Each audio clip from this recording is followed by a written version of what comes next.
Hey, this is Michael Lindsay from Vital MX. We just finished up the 2022 250 Shootout. This video right here is for everyone that likes it short and sweet.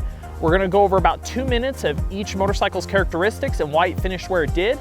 This result is based off our 6 test riders' scores, added up, lowest score wins. Plain and simple, it's a system we've always used. You can actually see the scores below each bike as they pop up in the video. But for you guys that want more in-depth, that want to learn more about these bikes, that are maybe even interested in actually buying one this year, we also have the huge feature on our website that has the dyno charts, the weight specs, all the riders' individual opinions, and it really breaks down what these bikes suit, what characteristics we all agree on, what we disagree on. All that's live on our website at vitalmx.com. There should be a link in the bio below or in the bubble here above me. It goes up within a couple days of this video going live. And then as well, if you guys like to digest this in this style format, we also have roundtable videos that release on each motorcycle, about 10 to 15 minutes, where we all sit down, all the riders, and we discuss them. So like I said, a lot of ways to get the information, because at the end of the day, we do these shootouts for you, the end viewer, because if you actually are interested in one of these bikes, look, there are bikes in here that are gonna suit different people, different characteristics, and at the end of the day, we want you to get the bike that's gonna work for you best. So in saying all that, let's jump right into the results. Coming in 7th place is the Suzuki RM-Z250. Now, of course, this bike has not changed since it was updated in 2019, and we kind of been saying this every year, and I mean, it still stands true. The Suzuki did get last with each one of our test riders. That does not make it a bad motorcycle. It just, when it comes down to shootout, yes, it's a subjective opinion, but at the same time, it's sort of a competition. We're hitting our check marks, we're deciding what we like best about these bikes, you know, what makes them better than the other, and the Suzuki just doesn't, at the moment, really do anything better than the rest of the field. It's still a bit outdated in character. It's still fun, has decent low to mid character, decent top end. It's broad, it's not super exciting at any single point, but it's still more than enough power to get around the track and get over pretty much any major obstacle in your way. The big point of contention with the bike is it's very oversprung, and it makes it really hard to get the bike comfortable. It has a very rigid chassis, plus the high spring rates. It just feels very reactive to the surface, very topped out, and a lack of comfort, which sucks because it really kind of hides or makes you forget how good the Suzuki is in the corners, because it's hard to charge into them. But once you get in there, entry, middle to exit, the Suzuki still shines as it always has. It's very planted at the front end. It's very good. Man, if you're a guy that hasn't gotten a new bike in years and years, this is still probably going to be a great upgrade. But if you're really looking at being competitive, you really want to get something that has great qualities that are going to stand out, the Suzuki just doesn't fit the bill right now. Landing in 6th place is the Husqvarna FC 250. Now, this is a similar result as we found in our 450 shootout, and for very similar reasons. The Husky is unique to the Austrian brethren as it has 10mm lower suspension front and rear. Big pitch behind this is it brings the bike to a lower center of gravity, makes more planted, is supposed to make it corner better, and it's a little bit more set up for comfort and vet riders. Even though we have a range of test riders, most of us find with our more competitive nature, racing nature, the bike isn't terribly comfortable. Everything we do to it is raising the sag and pushing the fork out. We're basically eliminating a lot of that lower character that Husky has put into it. In that sense, we're trying to find comfort. We're trying to get stiff enough and held up enough in the stroke that we can push the bikes without feel like it's diving or riding in a harsh point of the suspension. The engine character is very linear, very broad. It's great from mid to top, but it just revs slowly. It's very easy to use, but at the same time, it's hard to get it up and going when you really want the power now. At the end of the day, the Husky, again, is not a bad motorcycle. It has some unique characteristics. The lower suspension has its point. The lower center of gravity works in a few areas. All of our riders comment that they noticed increased grip in sections, but the trade-off to get this feeling wasn't worth it in any other section of the track, in our opinion.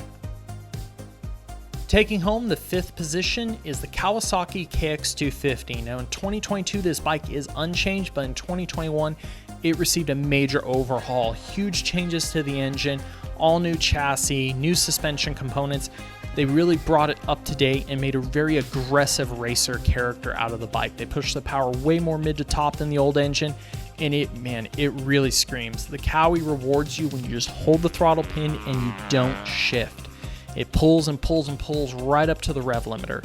The bottom end character did suffer a little bit from the old generation bike, but the bright side is the Kawasaki is still really crisp, responsive, and it picks up well at most RPMs with a little bit of clutch input, keeping the bike decently well-rounded in the engine department.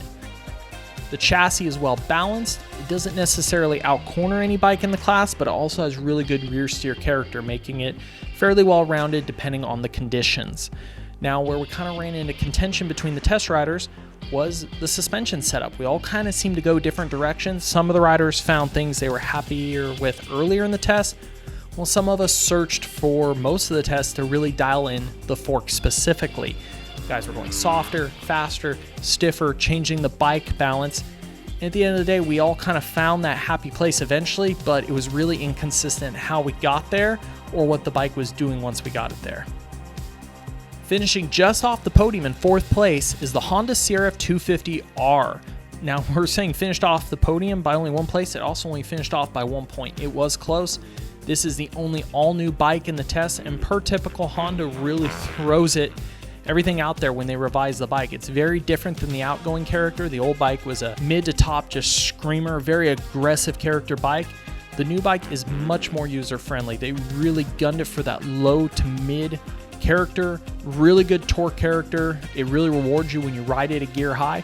It runs all right up top, but a lot of the guys found that it goes a little bit flat. It's definitely lacking the top end horses that the old bike had, but in return, we've got an engine that has way better recovery character. Is probably overall better for the masses. The chassis is still fairly aggressive and a little on the rigid side, but it definitely has a little bit better operating window than the old bike. A little bit easier to set up track to track, but also at the same time, riders were still searching a little bit for comfort and suspension on this motorcycle. It's well balanced, but there can be some harsh points found both front and rear, but with a little bit tuning we were able to get past it. Ultimately, the main reason this bike finished off the podium is that the engine package just isn't rounded enough. It has a really standout character, but at the same time, it is lacking in that top end department that so many of the other bikes are really good in. Landing in 3rd place on the podium, the KTM 250 SXF. Man, about every test rider came in after the first session on this bike and said, this is the best air fork that WP has ever produced. It has holdup, it has bottoming resistance, it has good initial character, comfort, good action. It's everything that we've really been looking for all this time in the air forks. Test riders played a little bit with air pressure, up and down, 0.1, 0.2 bars, but it was just there from the beginning. The guys had to make very little tweaks to get comfortable.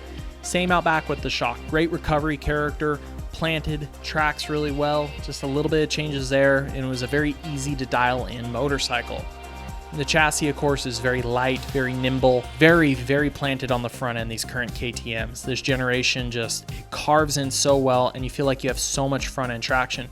But at the same time, it's not so planted the front end feels heavy. It's very light up front, very easy to loft over obstacles through the rollers. And it just makes it a very easy to ride package. The engine matches that, being very linear and broad. It has power about everywhere, but not so much that it ever really gets away from you. It's maybe not as snappy or responsive as some of the Japanese bikes, but it just pulls to the moon, and it is really hard to find the rev limiter on this bike. Compared to all the other Austrian bikes in this group, it does have the best pickup and go, but as we said before, it is just a little bit more drawn out than some of the other bikes in the test. At the end of the day, the KTM did get beat by one other Austrian motorcycle for one main reason. It's a little bit on the rigid side. Whether we're talking about the trip clamps, the swing arms, some of the final accessories on this bike, it just feels a little bit harsher at times than it needs to be. Once again, the suspension comfort is there. It's just the overall energy transferred from the bike to the rider is a little bit much at times. And once we rode the air bike, man, we just wanted that little bit of extra comfort that we know it's capable of. Taking 2nd place in its first ever shootout with us is the GasGas MC250F. This is their more fun model. This is their cheaper model. What we found is all these cheaper items made for a better experience. The softer cast clamps, the cheaper rims, the softer swing arm, the just more of the basic handlebars, some of the items on this bike, it took away the little bit of harsh edge that the KTM had. It has the same suspension settings that were super rewarding the harder you push the bike, but also with having that little bit of chassis comfort added in, we could actually go a little bit stiffer on the GasGas suspension if needed without having some of the negatives we found with the KTM. The power character is a little bit more drawn out feeling than the KTM. It does have the closed off airbox panel. It only has one base map to choose from, but it's a very connected feeling power. It's really rewarding. It really feels connected to the wrist. All the little motions you make with your hand, if you want 10% power, you get 10% power as soon as you turn it. But as we said, it is a little bit too drawn out at times. At the end of the day, once we hit some of the tire tracks in this test, that seemed to be the point where test rider said, man, it's good. I want to put it in that number one place, but it just doesn't quite have the response, the snap, the feel that I want out of a 250F. It's a great experience, and hats off to GasGas for hitting second in only their first year in the shootout. Well, our winner should come as no surprise. The Yamaha YZ250F has been dominating these shootouts for years now. And for a long time, it was because, yes, it had the engine. And in the 250 class, the engine is so much the weight of this test.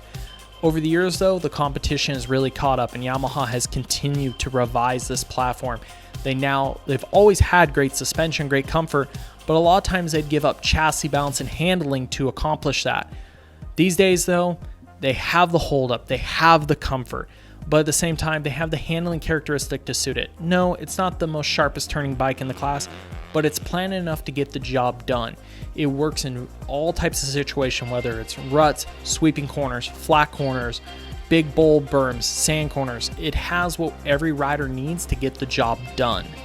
And like I said, when it comes back to it, the engine is phenomenal. It's actually a little bit less the torque monster it used to be. They moved that power upstream a couple years ago, but it still does great off the bottom because it's such a rev happy engine. It's so free feeling, and it just has the pick up and go in basically any gear. A little bit of clutch pop, grab a handful of throttle.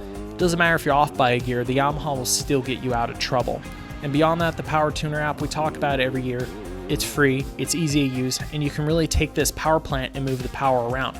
Some of us stretched the power out to make it more like the Austrians, gave it more over rev, more of a stretched out feel, and some of us went straight for excitement and made this thing light up so hard initially you could jump anything right out of the corner. At the end of the day, every test rider said it. There is some situations where they pick other bikes in this test as number one, but the Yamaha is right there no matter what track we go to, and it's just so easy to use. It's like a Swiss Army knife. It can do a little bit of everything, and that makes it an easy choice to take the number one spot again. Thank you for joining us for this year's shootout. If you like our content, remember to like, subscribe, all the good stuff like that helps us out, and we're going to continue to pump out great content like this for years. We just don't want you to miss it. If you enjoyed this format, but you just really want more info, we also have the roundtable in-depth videos on each bike where we're going to spend almost the length of this video just discussing one motorcycle with all of our test riders. And if you really want to read into everything, all the tech specs, the notes, make sure you hit the in-depth article on vitalmx.com. Should be in the description below. And at the end of the day, we do these shootouts again for one main reason. Well, two. They are entertaining, but for you people out there that are ready to spend your hard-earned money on a motorcycle, listen to these things. Listen to everybody's, in my opinion, actually. You want to find out what's the best bike for you. The winner of the shootout is great all the way around, but it still may not be the perfect motorcycle for you. We want you to be able to get the right one to make your riding experience the best.